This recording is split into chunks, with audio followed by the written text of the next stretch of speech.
Opening, understanding suffering. Have you ever wondered why a person can have everything, a family, a house, even health, and still feel empty? Or why even in the quiet of the night, a part of us keeps searching for something we can't name? We call it sadness, loneliness, anxiety, but the Buddha called it simply dukkha, suffering. Suffering isn't a punishment. It's not something wrong with you. It's the truth of being human. The Buddha didn't say life is pain. He said, see pain clearly and freedom will follow. So let's pause.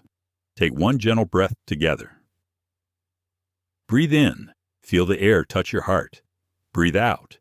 Let go of the heaviness you've been carrying all day. This episode isn't about avoiding pain.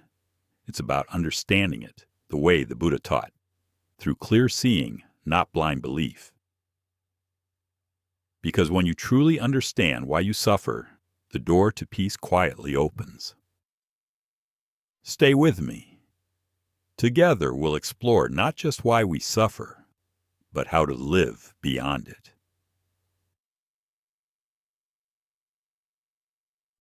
Part 2. Suffering is not pessimism.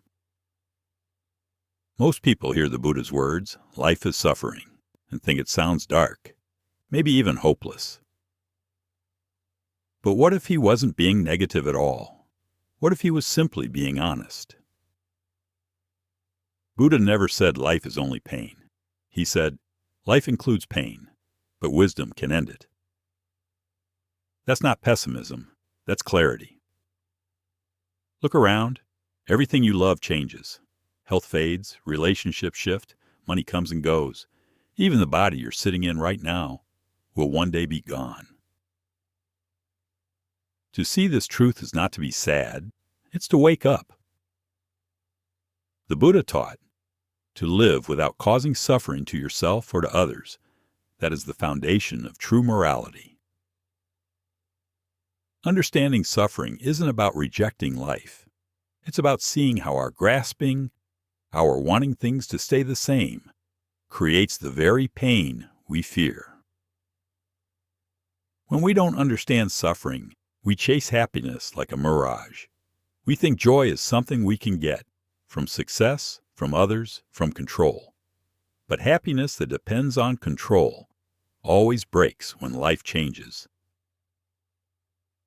Buddha taught, if you want the fruit, first plant the seed. We can't skip understanding pain and expect real peace, because peace grows only from wisdom, and wisdom begins when we stop running away from what hurts. So don't fear suffering. Study it, watch it. Let it teach you. The moment you see it clearly, you're already one step beyond it. Part 3. The nature of suffering. We often think of suffering as pain, physical pain, emotional pain, heartbreak, or loss. But the Buddha used a deeper word, dukkha. Dukkha means something far beyond pain. It means the quiet unease that runs through every part of life. That sense that, no matter what we have, it's never quite enough. You buy the house you dreamed of, and soon you want a bigger one. You find love, but fear losing it. You achieve success, but the joy fades. That constant restlessness is dukkha. Buddha taught, we suffer because we cling to what is always changing. Everything changes. Health changes. Relationships change. The body itself, this body, is changing every moment. We know this with our minds, but we live as if everything could stay the same. That's why when health fades, we feel betrayed. When someone we love dies, we feel broken.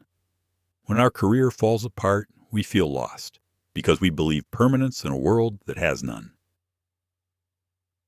This is the truth of impermanence. Everything that arises will pass away. And there's another layer, non-self. We call things mine, my body, my feelings, my house, my life. But look closer. Even the I, who claims ownership, is constantly changing. The Buddha never told us to reject life. He invited us to see it clearly, to see that the world is moving, breathing, shifting, and peace comes not from holding on, but from letting go. In the teachings it is said, when one lives without making oneself suffer, without making others suffer, the world itself becomes a heaven. So suffering is not a punishment, it's a mirror, showing us where we're still attached. When you learn to see that mirror without judgment, you begin to understand your own mind, and that understanding is the first step toward real freedom. Part 4. The 3 kinds of suffering. There isn't just one kind of suffering. Buddha described 3 doors that all beings must walk through. The first is the suffering of existence, the pain of simply being alive. From the moment we're born, we begin to age. From the moment we breathe, we begin to die. We enter life crying, not because we are bad, but because the body feels and life moves. There is birth, aging, sickness, and death. Each one is part of nature's rhythm, yet we fight every stage as if it shouldn't happen. Buddha taught, to keep even one moral precept is to lessen one act of harm. To lessen one act of harm is to lessen one measure of suffering for yourself and for others. So even in the suffering of existence, kindness softens the pain. When we live gently, the heaviness of being becomes lighter. Then comes the suffering of change. Everything we enjoy, youth, love, success, changes. The meal ends. The song fades. The people we love move away or pass on. We call this sadness, but it's not sadness. It's the truth of impermanence. We suffer not because things end, but because we keep wishing they wouldn't. We try to freeze time. We want the body to stay young, the heart to stay in love, and the world to stay exactly as we prefer. But nothing listens to our wanting, and so we hurt. Finally, there is the suffering of attachment. This is the most subtle and the most powerful. We cling to people, to memories, to beliefs, hoping they will make us whole. But the tighter we hold, the more fragile we become. Buddha taught, suffering arises from attachment. When attachment ends, suffering ends. Think about it. When we love, we fear losing. When we own, we fear breaking. When we succeed, we fear failing. Every fear is a shadow cast by something we cling to. So the path is not to stop loving or caring, but to love without holding, to care without owning, to live without demanding. When we live this way, life still changes, but we no longer suffer each change.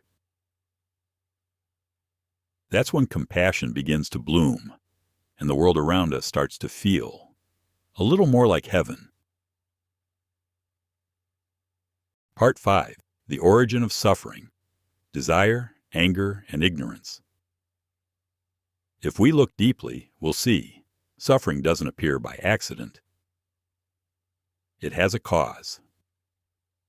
And the Buddha, with the clarity of a scientist of the mind, traced that cause step by step, from ignorance to craving, to grasping, to becoming, and finally, to suffering. He called it the chain of dependent arising, the 12 links.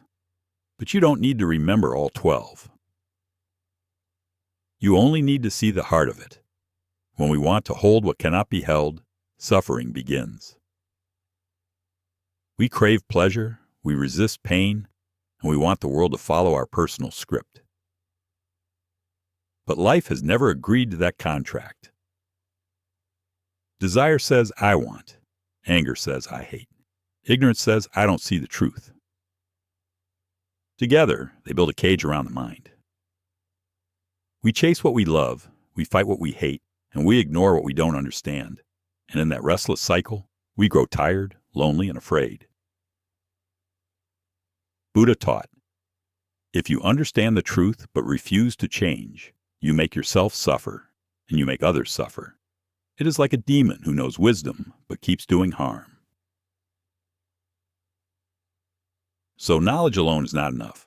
We must see clearly and act differently. Every time you recognize craving and let it go, you break one link in the chain.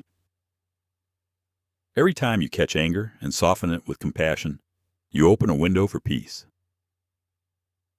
And every time you question ignorance, is this really me? Must I react this way? You step closer to freedom. Suffering was never a punishment, it's a teacher. It points to the places where we still cling, still burn, still refuse to see. When we meet it with awareness, we begin to walk out of our own cage, not by fighting life, but by understanding it.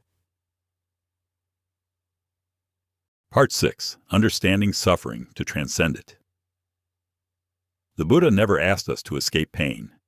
He asked us to see it. When you feel pain, just feel pain. When you feel sadness, just feel sadness.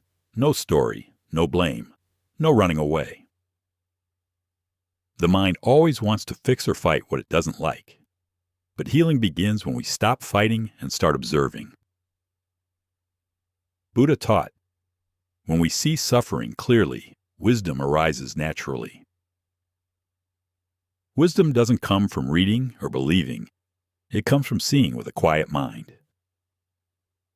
Try this now. Take a gentle breath in. Breathing in, know that you are breathing in. Breathing out, smile softly to your pain. Because the moment you smile to it, you are no longer its prisoner. Awareness changes everything. What we observe, we begin to understand. What we understand, we begin to release. Pain doesn't disappear overnight, but when you meet it with mindfulness, it loses its power to control you. And slowly, clarity appears, not from effort, but from stillness. Buddha also warned, a person who practices without understanding is like a blind man leading another blind man. To understand suffering is to walk with open eyes. To see clearly is already to be free. So the next time pain appears, don't push it away. Sit with it, breathe with it, and watch it change. Because every wave that rises must fall, and every sorrow, when seen with compassion, becomes wisdom. Part 7. The Way Beyond Suffering. The Noble Eightfold Path. When the Buddha saw the roots of suffering, he didn't stop at explanation. He offered a way out. That way is the Noble Eightfold Path. It's not a set of rules, but a way of living, a map to freedom in daily life. The first step is right view, to see life as it really is, not as we wish it to be, to see impermanence, cause and effect, and to understand that peace begins in clarity. Then comes right thought, to think with kindness, without greed or hatred. Every thought plants a seed. What we think, we soon become. Next is right speech, to speak words that heal, not harm, to speak truth, but with compassion, because every word either builds peace or breaks it. Then we walk with right action, to live without harming, stealing, or exploiting others.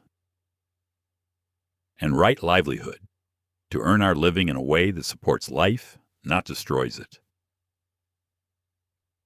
Buddha taught, morality, concentration, and wisdom are the 3 levels of education that help a person live without causing suffering to oneself or to others. This is the spirit of right effort, to keep returning to what is wholesome again and again, even when the mind wanders. Then comes right mindfulness, to be awake to this moment, to watch your thoughts, feelings, and breath with gentle awareness. And finally, right concentration, the stillness that arises when the mind no longer chases every thought. When these 8 come together, they form one seamless way of being. It's not a religion, it's a practice, a training of the heart. Every time you choose kindness instead of anger, truth instead of deceit, presence instead of distraction, you are already walking the path. And the more you walk, the lighter your steps become, because the end of the path is not far away. It's right here, in this very breath. Part 8, From Suffering to Wisdom. Suffering, when seen with awareness, is not an enemy. It is the greatest teacher. Without pain, we stay asleep. Without loss, we never learn to cherish. Without failure, we never discover humility. Buddha taught, suffering is the alarm bell that wakes us from illusion. When life breaks your heart, it is also breaking your pride. When life slows you down, it is asking you to see what truly matters. No storm lasts forever, but every storm teaches something the sunshine never could. Think of the times you were sick, how sweet health felt when it returned. Think of the moments you were lonely, how open your heart became to others' pain. That's how wisdom is born, not from books, not from beliefs, but from living through what hurts and remaining awake. Pain shows us the truth, that all beings suffer, and therefore we can all understand one another. This understanding is the seed of compassion, and compassion is the beginning of freedom. The Buddha's path was never about avoiding pain, it was about transforming it into clarity. Every time you face suffering with mindfulness, you polish the mirror of your heart, and one day you will see clearly that the mirror was never dirty, only covered by dust. The pain of life doesn't come to destroy you, it comes to awaken you. Like a great bell echoing through the world, it calls you to wake up, to live with wisdom, and to love with depth. Part 9. Daily Practice to End Suffering. Take a moment now to come home to yourself. You don't need a monastery or special place. You only need 5 quiet minutes each day. 5 minutes to breathe, to see, to remember what is real. Sit comfortably. Close your eyes if you like. Breathe in, slowly, deeply. Know that you're breathing in. Breathe out, gently. Let go of everything you're holding on to. As you breathe, see the truth of change. Everything rises and passes away. See the truth of non-self. Nothing truly belongs to me or mine. Even this body, these thoughts, they come, they go. See the truth of suffering, not to be sad, but to understand. Because when we see suffering clearly, we no longer fear it. We learn from it. And see cause and effect, how every thought, every word, every act creates ripples in the mind and in the world. When pain comes, don't ask why me. Ask gently, what am I still clinging to? The moment you ask that question, the mind begins to soften. This is how we train, with awareness, patience, and compassion. Buddha taught, freedom is not found by escaping life, but by understanding it. So each day, breathe with awareness, see with clarity, act with kindness. Little by little, you'll find the peace was never far away. It was always here, waiting for you to notice. Part 10. Closing Message. The Peace Beyond Suffering. So in the end, suffering was never the enemy. It was the teacher. To understand suffering is the beginning of happiness. No one can escape pain, but anyone can learn not to be ruled by it. When the heart stops fighting life, peace quietly returns. Every wound becomes a doorway to wisdom. Every loss becomes a reminder to love. Buddha taught, the mind that is still is free. A still mind does not cling. It does not chase. It simply sees. When the mind is unmoved, it is serene, silent, and unshaken. Like the earth, solid beneath the storm. Remember this truth. Everything is impermanent. What comes will go.